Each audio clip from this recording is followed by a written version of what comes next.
They told her he did not smile. This was the first thing she learned about the Duke of Blackmore, before she knew his Christian name, or the color of his eyes, or the way he held a pen, or any of the other small human details that make a person real rather than a title on a marriage contract. They told her he did not smile, and they told her this not as gossip, but as preparation, in the way that a mother might tell a child about the depth of a river before permitting them to swim in it. Her mother told her first.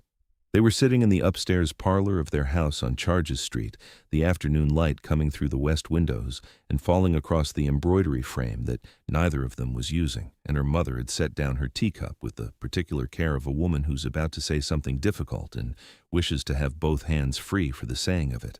"He is respected, Lydia," her mother said. "He is honourable. He will provide for you in a manner that exceeds anything your father and I could have hoped. But I will not send you into that house without telling you what I have heard, which is that he is not a warm man. He does not make conversation for pleasure. He does not attend gatherings unless duty requires it. He has lived alone at Blackmore for 6 years, since his father died, and the staff say he walks the grounds at night and takes his meals in his study and has not hosted a dinner since the old Duke was buried." Lydia had listened to this with the quiet attention she brought to all information, sorting it, weighing it, placing it alongside what she already knew. She was 21. She was the only daughter of Sir Edward Harcourt, a baronet whose estate in Sussex produced enough income to keep a family comfortable, but not enough to attract the kind of offer that had arrived without warning 6 weeks earlier. A letter from the Duke of Blackmore's solicitor, formal and precise, proposing a match between His Grace and Miss Lydia Harcourt, with terms so generous that her father had read the letter twice to make sure he had not misunderstood the figures. "Why me?" Lydia had asked when her father told her. Her father had been honest, because he was always honest, sometimes to a fault. "I do not know," he said. "We have met the Duke once at the Hargreaves' dinner last autumn. You sat beside him. I cannot imagine it was the conversation. You told me afterward that he barely spoke." Lydia remembered the dinner. She remembered the Duke, tall, dark-haired, with a jaw that looked as though it had been set in stone, and eyes that moved across the room with the watchful precision of a man who was cataloguing everything and enjoying nothing. She remembered that he had spoken very little, and that what he had said was brief and correct and entirely without charm. She remembered that he had not smiled. She also remembered, and she had not told her father this, that halfway through the third course, a footman had stumbled while serving the fish and spilled sauce across the tablecloth, and the Hargreaves' hostess had gone white with mortification, and 3 guests had laughed, and the Duke had not laughed. He had looked at the footman, who was 18 or perhaps 19, and was standing frozen in the particular agony of a young person who has just made a public mistake they cannot undo. And the Duke had said, quietly and without fuss, "These things happen. The sauce is excellent regardless." And the footman had exhaled, and the table had moved on, and the Duke had returned to his silence, and no one else appeared to have noticed what he had done. Lydia had noticed. She had not fallen in love with him over a spilled sauce-boat. She was not that kind of woman, and this was not that kind of story. But she had filed the moment away in the place where she kept observations that did not fit the available narrative, and when the proposal arrived 6 weeks later, she had retrieved it and looked at it again and thought, "The man they are describing to me and the man I saw at that table are not the same person." She said yes. The wedding was held at Blackmore because the Duke did not come to London unless compelled, and because Blackmore was where they would live, and because Lydia's mother, who had a practical streak beneath her anxiety, said that a bride should see her house before she was expected to run it. They arrived 2 days before the ceremony, Lydia, her parents, and her mother's sister, Aunt Constance, who had opinions about everything and expressed them with the confidence of a woman who had been married for 31 years and considered this sufficient qualification to advise on all matters of domestic life. Blackmore was enormous. It sat in a valley in Derbyshire, stone and slate and ivy, with grounds that stretched to the river on 3 sides and a wood on the 4th that was old enough to predate the house by several centuries. The entrance hall was twice the size of the Harcourt's entire ground floor. The staff numbered 28. The housekeeper, Mrs. Aldridge, was a tall woman with gray hair pinned tightly and an expression that suggested she had been managing the house through sheer force of will and was relieved, though she would never say so, that someone else was finally arriving to share the weight. The Duke met them in the entrance hall. He bowed, he welcomed them, he showed them to their rooms personally, which surprised Lydia's mother, and which Lydia recognized as the behavior of a man who did not know how to delegate hospitality because he had never had anyone to delegate it to. He did not smile. The ceremony was brief and correct.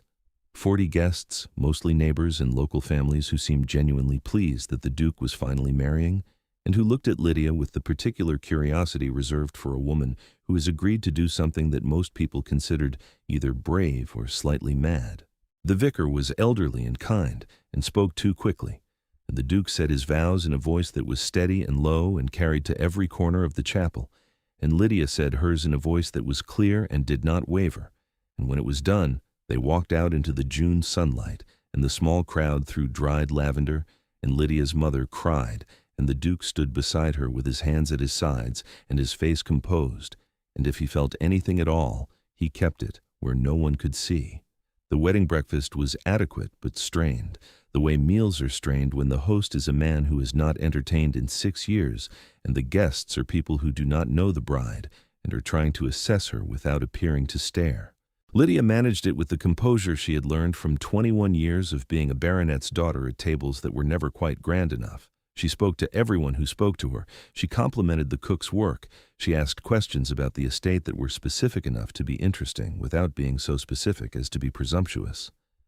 The Duke watched her do this from the far end of the table, and if she had looked at him at the right moment, she might have seen something on his face that was not quite a smile but was adjacent to one, a softening at the corners of his mouth that lasted perhaps 2 seconds before the stone resettled. She did not see it. Mrs. Aldridge did. The day wore on. The guests departed. Lydia's parents retired to their rooms, her mother with a final embrace and a whispered, "You will be all right, my darling," that Lydia absorbed without replying to, because replying would have meant admitting she was uncertain, and she did not wish to be uncertain on her wedding day. Aunt Constance said something about the curtains in the east wing that no one responded to. The house grew quiet. Lydia was shown to her rooms by Mrs. Aldridge. They were large, well-furnished, connected to the Duke's chambers by a door on the east wall. The bed was a 4-poster with deep green curtains. The fire had been laid and lit. Someone, Mrs. Aldridge, she suspected, had placed a small bunch of wildflowers on the bedside table, the kind that grew along the river path, not hothouse flowers, but real ones, with dirt still faintly visible on the stems. Her lady's maid helped her change into her nightgown, brushed her hair, and left with a curtsy and an expression that was trying very hard not to be sympathetic. Lydia sat on the edge of the bed and looked at the connecting door and the fire and the wildflowers, and thought about everything she had been told. He did not smile. He walked the grounds at night. He took his meals alone. He had not hosted a dinner in 6 years. He was not warm. She thought about the footman and the fish sauce. 20 minutes passed, then 30.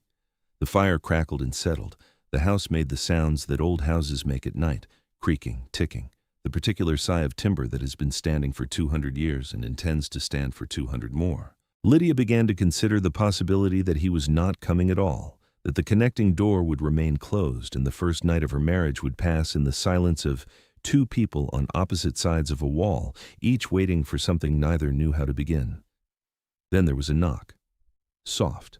Not on the connecting door, on the main door from the corridor. "Come in," she said. The Duke entered. He had changed from his wedding clothes into a shirt and dark trousers, no coat, no cravat. It was the most informal she had ever seen him, and the effect was startling. Without the armor of his tailoring, he looked younger than his 34 years, and less certain and more human than the stone-faced figure who had stood beside her in the chapel that morning. He was carrying something in his hands. She could not immediately see what it was because he was holding it carefully, close to his body, the way one holds a thing that is fragile or a thing that one is embarrassed to be holding. He stood just inside the doorway. He did not come further into the room. He looked at her, sitting on the edge of the bed in her white nightgown, her hair loose over her shoulders, the firelight on the left side of her face, and for a moment he seemed to be struggling with something, not words exactly, but the mechanism by which words are produced, as though the distance between what he wanted to say and what he knew how to say was a gap he could see but could not cross. "I am not good at this," he said. Lydia waited. "I am not good at—" He stopped. He looked down at the thing in his hands. Then he crossed the room, not quickly, not slowly, with the deliberate pace of a man who is making himself do something that frightens him, and he held it out to her. It was a book, a small book, bound in dark blue leather, worn soft at the spine and corners. She took it and turned it over and opened the front cover, and saw in a child's handwriting the name Edward Cavendish, and beneath it, in a different hand, a woman's, the words, "For my darling boy, who will learn to be brave." "It was my mother's," he said. "She read it to me when I was small, before she died. I have not shown it to anyone." Lydia looked at the book. It was a collection of fables, animals who spoke, forests that moved, rivers that answered questions. The pages were soft with handling. Several had been turned down at the corners, and on one page in the margin, someone had drawn a small star in pencil beside a passage. And Lydia understood without being told that the star had been drawn by a woman who wanted her son to remember that particular sentence, and that the son had remembered, and that the book had been kept in a drawer or on a shelf for 26 years, waiting for a moment that its owner deemed important enough to bring it out again. "I do not know how to be a husband," he said. He was not looking at her. He was looking at the fire, or at the wall, or at the space between things where a man's gaze goes when he is saying something he has never said before and cannot bear to watch being received. "I do not know how to make conversation that is not about the estate or the tenants or the drainage of the eastern field. I do not know how to be easy or amusing or any of the things that I understand a wife has a right to expect. I have spent 6 years in this house alone, and before that I spent 8 years watching my father die slowly and managing the estate while he could not, and I have become a person who does not know how to be in a room with another person without wanting to leave it." He paused. He seemed to gather something, not courage exactly, but the will to continue past the point where stopping would have been easier. "But I wanted you to have this," he said, "because it is the most valuable thing I own, not in money, in the other way. And I thought that if you had it, you might understand something about me that I do not know how to explain, which is that I am not cold. I am not what they say I am. I'm simply a man who lost the only person who knew how to reach him, and who has been unreachable ever since, and who would very much like to be reached again, if you are willing to try." Lydia held the book in both hands. The leather was warm from where he had been holding it against his chest. She could feel the indentations of the child's handwriting through the cover, the ghost of a name pressed into leather 30 years ago by a boy who had not yet become the man standing in front of her, rigid with the effort of vulnerability. She looked up at him. His face was exactly as it had been all day, composed, controlled, unreadable, but his hands hanging at his sides were trembling, not dramatically, not visibly, unless you were looking for it, but trembling, the way hands tremble when the body knows something that the face is refusing to admit. Lydia stood up.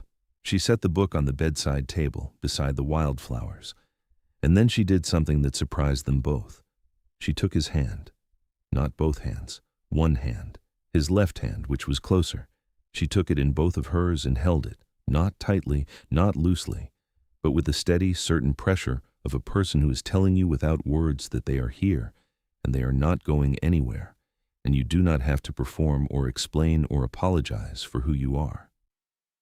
His hand stopped trembling. They stood like that for a long time. Neither of them spoke. The fire crackled.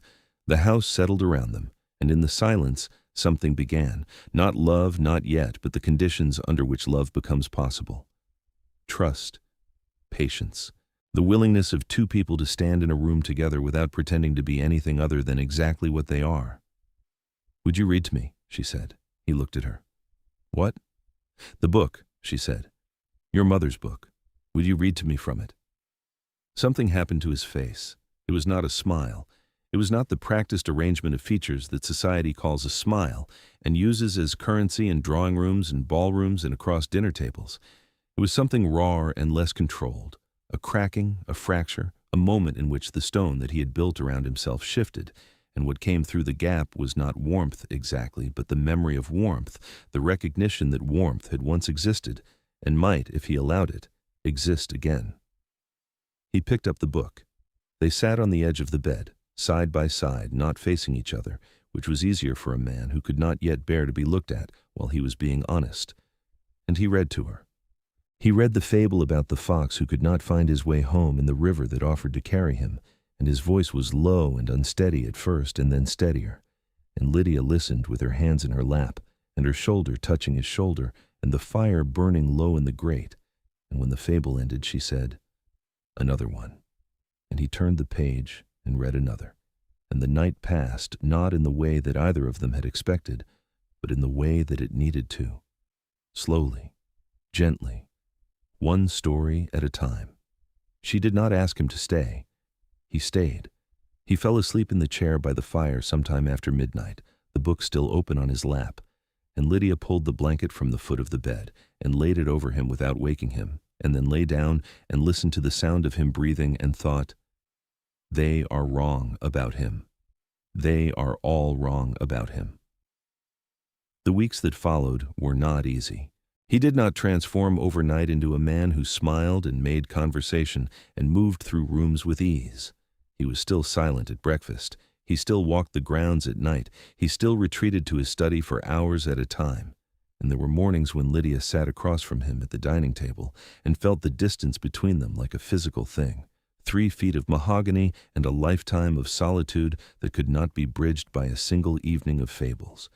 But the book stayed on her bedside table. And every night, without discussion, without ceremony, without either of them acknowledging that it had become a ritual, he came to her room and read to her. Sometimes a fable, sometimes a chapter from whatever she was reading, sometimes a letter from a tenant or a passage from the estate records that he wanted her opinion on, which was his way of saying, "I trust your mind," without using those words, because he did not yet have the vocabulary for that kind of declaration. She learned him the way one learns a language, slowly, with mistakes, with long stretches of confusion punctuated by sudden startling moments of clarity. She learned that his silence was not coldness, but exhaustion, the exhaustion of a man who had spent 8 years being responsible for everything and everyone, and had never once been asked how he was bearing it. She learned that he walked the grounds at night because the house felt too large when it was dark and quiet, and he was the only living thing in it. She learned that he had dismissed every invitation and canceled every dinner, not because he did not want company, but because the effort of pretending to be well when he was not well had become more than he could sustain. She learned that his mother had died when he was 8, and that his father had begun dying, slowly, from a disease that took his legs first and then his speech and then his mind, when Edward was 18, and that for 8 years Edward had managed the estate and sat in the House of Lords and maintained the appearance of a functioning, competent duke while watching his father disappear by degrees, and that by the time the old duke finally died, Edward had nothing left. Not grief. He had spent the grief in installments over 8 years. Not relief. He was too tired for relief. Just emptiness. The emptiness of a man who had been holding something up for so long that when it was finally taken from him, his arms did not know how to come down. Lydia did not try to fix this. She understood, with the intuition of a woman who listened more than she spoke and observed more than she performed, that he did not need to be fixed. He needed to be accompanied. He needed someone to sit beside him in the silence without trying to fill it, to walk with him on the grounds at night without asking why, to be present without demanding that her presence be acknowledged or rewarded or reciprocated on a schedule. So she did that. She walked with him. She sat with him. She learned the estate through Mrs. Aldridge and through the steward, a careful man named Fenton, who had been managing the practical details for years, and who regarded the new Duchess with the cautious optimism of a man who has been carrying too much weight and sees a second pair of hands approaching. By October, the house had changed. Not dramatically. There was no renovation, no reordering of rooms, no sudden blossoming of flowers and music. But the curtains in the east wing were opened because Lydia liked morning light. The dining room was used for dinner because Lydia suggested that eating in the study was bad for digestion and worse for posture, and the Duke had looked at her with something approaching amusement and agreed. Mrs. Aldridge hired a second kitchen maid because the Duchess had noticed that the cook was overworked and had mentioned it with the gentle precision that had become her particular talent. Never a complaint, never an instruction, just an observation placed in the path of the right person at the right moment. The tenants noticed first. Not the changes to the house, and they rarely saw the interior, but the changes to the Duke. He came to inspect the drainage on the eastern field in November, as he did every year, but this time the Duchess came with him, and the Duke introduced her to the tenant farmer by name, and the tenant farmer's wife offered them tea, and the Duke accepted, which he had never done before, and they sat in the tenant's kitchen for 20 minutes, drinking tea from chipped cups and discussing the winter wheat. And when they left, the tenant farmer told his wife that the Duke had smiled, and his wife said he must have imagined it, and he said he had not. He had not imagined it. It was small. It lasted perhaps 3 seconds. It happened while Lydia was telling the tenant farmer's wife about the roses she was attempting to grow in the south garden, and the wife had said that roses were temperamental and required more patience than most people possessed, and Lydia had said, "Then I am well suited to them." And the Duke, standing by the door with his tea, had smiled. Not the polished performance of a man in society. The real thing, involuntary, unguarded, gone almost before it arrived, but real. Lydia did not see it. Mrs. Aldridge, who had accompanied them, did. The first dinner they hosted was in December, a small gathering, 8 people, neighbors who had known the old Duke, and who arrived with low expectations and left 3 hours later with the dazed expression of people who have just witnessed something they did not think was possible. The food was excellent because the cook had been given adequate help and adequate notice, and had responded as good cooks do by producing the best meal of her career. The conversation was not easy. The Duke was still the Duke, still quiet, still more comfortable listening than speaking. But Lydia sat at the other end of the table and managed the flow with such natural skill that no silence lasted longer than it should, and no topic veered into territory that would make her husband retreat. At the end of the evening, when the guests had gone and the candles were burning low, the Duke stood in the entrance hall and looked at the empty chairs and the cleared table and the quiet house and said, "That was not terrible." Lydia, who was halfway up the stairs, turned and looked at him. "High praise," she said, and he laughed.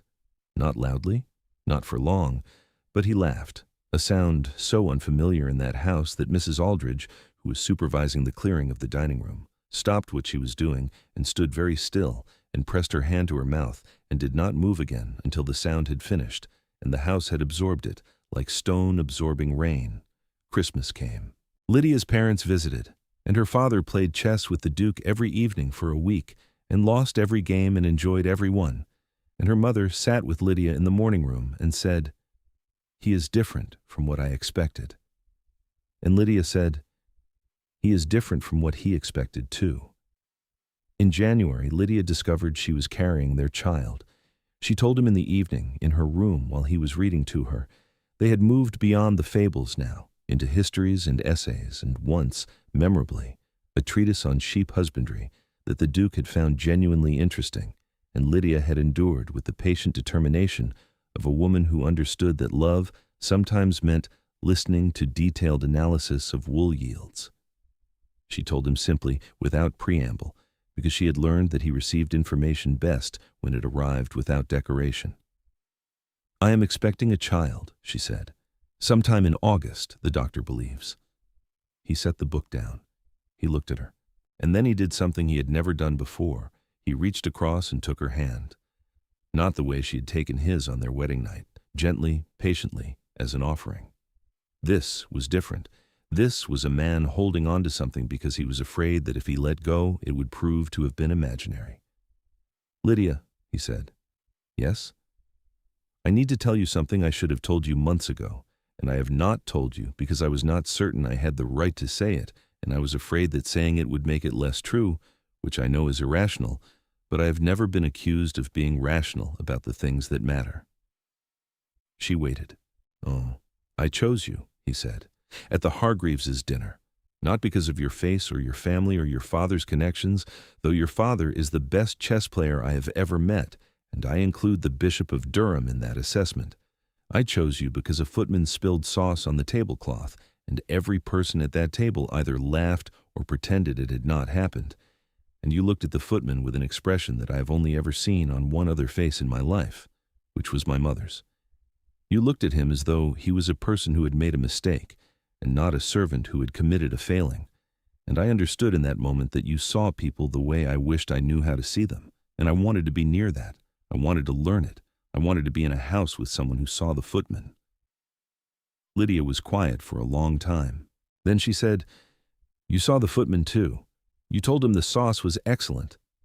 "I said what was correct," he said. "You felt what was kind. Those are not the same thing." "They are closer than you think," she said. He did not agree, but he held her hand, and she held his. And outside, the Derbyshire winter pressed against the windows, and the house stood as it had stood for 200 years, solid and patient, and finally, after 6 long years of silence, inhabited. Their son was born in August, a boy they named James, after the Duke's father. He had his mother's eyes and his father's jaw, and a temperament that veered between serene contentment and furious indignation with very little territory in between. The Duke held him for the first time in the bedroom where Lydia had recovered, and Mrs. Aldrich, who was standing by the door in case she was needed, watched the Duke look at his son's face and saw his expression do something she had waited 6 years to see. He smiled, fully, openly, without restraint or self-consciousness or the rigid control that had governed his face for as long as she had known him. He smiled at his son, and the smile stayed, and it did not look like a man learning something new. It looked like a man remembering something old, something that had been there all along, underneath the stone, waiting for a reason to surface. Their daughter arrived 2 years later, Catherine, named for the Duke's mother. She had her father's dark hair and her mother's composure and an early fascination with books that pleased both of her parents equally and for different reasons. The Duke read to her every night, the same fables from the same blue leather book in the same low voice, and Lydia listened from the doorway and did not interrupt, because she understood that what was happening in that room was not a bedtime story. It was a restoration. It was a man returning to the last place where he had been loved without condition, and finding that he could go back there after all, and that the door had never been locked. He began to smile more. Not often, not easily. He would never be the man who lit up a room or charmed a table or made strangers feel instantly at ease. But he smiled at Lydia across the breakfast table when she said something dry about the drainage reports. He smiled at James when the boy attempted to ride the kitchen cat. He smiled at Catherine when she brought him a book and said, "Read," with the imperious certainty of a 2-year-old who knows what she wants. He smiled once at a dinner party in London, a large gathering, 50 people, the kind of event he would never have attended 3 years earlier. A young footman, carrying a tureen of soup, caught his foot on the edge of a rug and stumbled, and the table went quiet with the anticipatory silence of people who expect embarrassment, and the Duke looked at the footman and said, "Those rugs are a menace. The soup smells excellent, by the way." The footman exhaled. The table laughed, with him, not at him.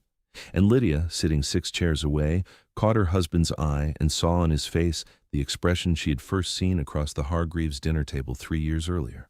Not a smile exactly, but the evidence of a man who saw people, who had always seen them, and who had simply needed someone to see him back.